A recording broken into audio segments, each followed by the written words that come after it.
vita vya usimamizi. Vita vya usimamizi wa mzunguko wa fedha ulimwenguni.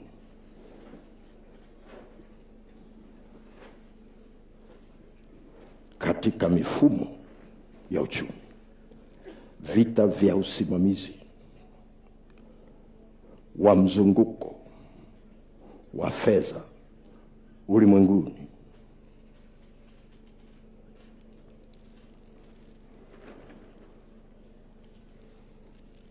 Katika mifumo ya kiuchumi.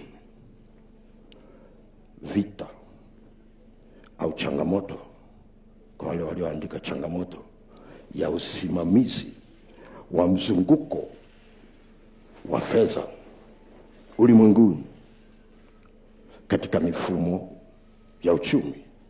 Niweka kwa makusudi kidogo uweke picha pana. Picha pana.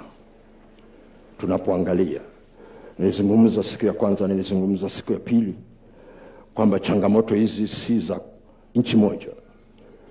Ni lango ambalo ni la ulimwengu. Kuna vitu ambavyo utakuwa unaviona vinatokea kwenye nyanja tofauti tofauti. Kwenye nyanja tofauti tofauti ambavyo usingevitegemea.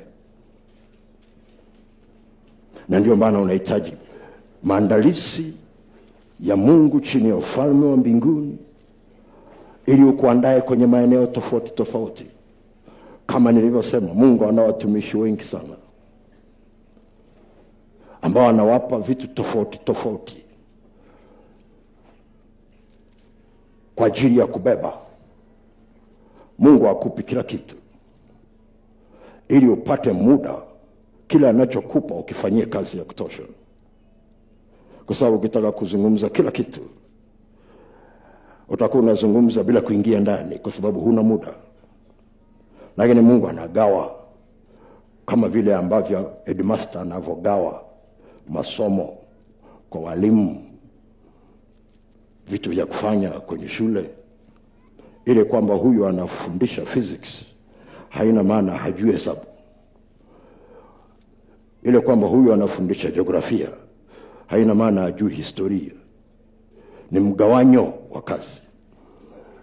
Na Mungu kaweka hivyo hivyo. Wako wengine ndani ya Tanzania, wengine wako nje ya Tanzania, lakini kama neno lako Mungu kaliteremsha, hata kama limeteremshwa wapi, uwe na uhakika Bwana ni mchungaji mwema. Atahakikisha neno linakufikia. Bwana Yesu asifiwe. Kuna mtu mmoja alipata muujiza wake siku ya Jumapili wakati anatusikiliza tukiwa Kijenge. Hakuliona tangazo, na tulilitangaza kwa muda mfupi sana kwa makusudi tu. Tungelitangaza sana pale kanisani ingekuwa shida kukaa. Kwa hiyo tutangaza nafikiri siku 2-3 kabla.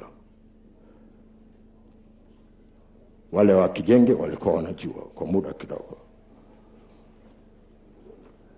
Huyo mtu anasema ameona hilo tangazo kwenye status ya mwenzake. Akakaa hapo na akapata muujiza wake siku hiyo hiyo ya vitu ambavyo vilikuwa vimekwama kimfumo, pesa zake. Siku hiyo hiyo baada ya kumaliza maombi saa 7, kupita muda mrefu, saa 2-3, kapata muujiza wake. Kwa nini nakueleza hiki kitu? Hakujua nitakuwa Kijenge, lakini Mungu alijua. Hakujua huyo mtu kwamba nitakuwa nimebeba neno kwa ajili yake, lakini Mungu alijua. Mungu ndiye aliamua kumkutanisha. Nisingepewa huo ushuhuda nisingejua. Bwana Yesu asifiwe.